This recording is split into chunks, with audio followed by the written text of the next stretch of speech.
Aujourd'hui, je vais vous parler de notre lampe Leos 10R qui est fournie donc dans cette belle boîte, à l'intérieur de laquelle nous allons trouver ce pochon qui nous permettra de protéger la lampe lors de son utilisation et de ses voyages. Dans la première partie de ce pochon, nous allons trouver bien évidemment la lampe avec le manuel d'utilisation.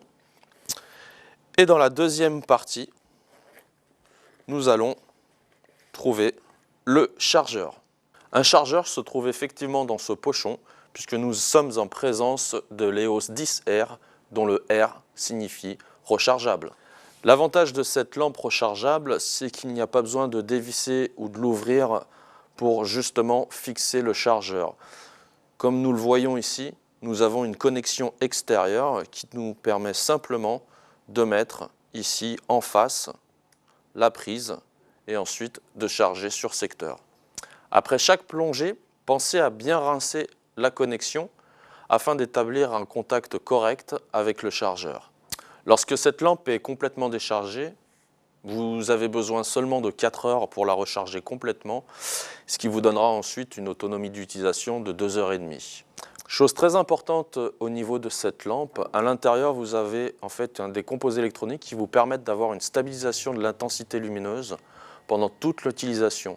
Donc même en fin de charge, vous allez garder cette intensité lumineuse.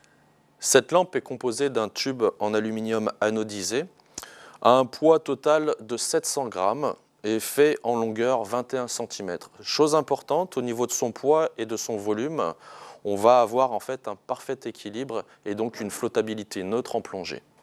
Au niveau du diamètre du tube, nous avons en fait un diamètre de 4 cm qui nous permet, avec ou sans gants, d'avoir une très bonne prise en main.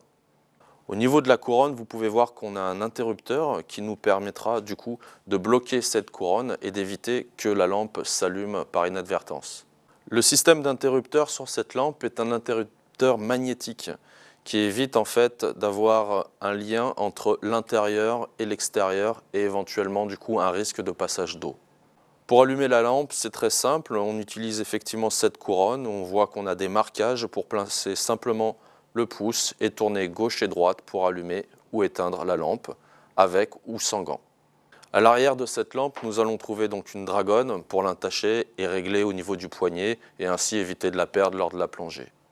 À l'extérieur, vous pouvez visualiser une petite valve de surpression. C'est un élément de sécurité indispensable et obligatoire quand on utilise des batteries rechargeables. Ce chargeur a une particularité, c'est d'avoir en fait un système électronique qui, une fois la lampe complètement chargée, va couper purement et simplement en fait la charge de la lampe et éviter ainsi d'endommager en fait les batteries. Petite précision, si votre lampe est complètement vide, 1 heure de charge vous permet d'avoir à peu près 45 minutes d'autonomie, donc largement suffisant pour faire une plongée de nuit. Cette lampe en aluminium est une lampe très robuste et permet d'avoir une étanchéité jusqu'à une profondeur de 150 mètres. Parlons maintenant de l'éclairage de cette lampe. Cette lampe est composée en fait d'une mono-LED High Power de 9 watts qui confère à cette lampe une intensité lumineuse de 1100 lumens. Pour vous donner une idée de l'éclairage, je vais vous montrer un petit peu le faisceau principal et le faisceau secondaire. Donc on visualise bien ici le point central qui fait 12 500 lux et cette large couronne d'éclairage qui nous permet en plongée de nuit d'avoir un très bon rendu de lumière. Une caractéristique importante sur l'éclairage, on va parler de température couleur. Il n'est pas forcément nécessaire d'avoir la température couleur la plus importante, au risque d'avoir une couleur trop blanche et de perdre sur ses rendus de couleur pendant la plongée. Idéalement, nous avons donc choisi une température couleur de 5000 degrés Kelvin qui nous permet réellement d'avoir le meilleur compromis en termes de retour couleur. En définitive, de très belles caractéristiques pour cette nouvelle lampe de plongée qui, j'espère, illuminera vos prochaines immersions.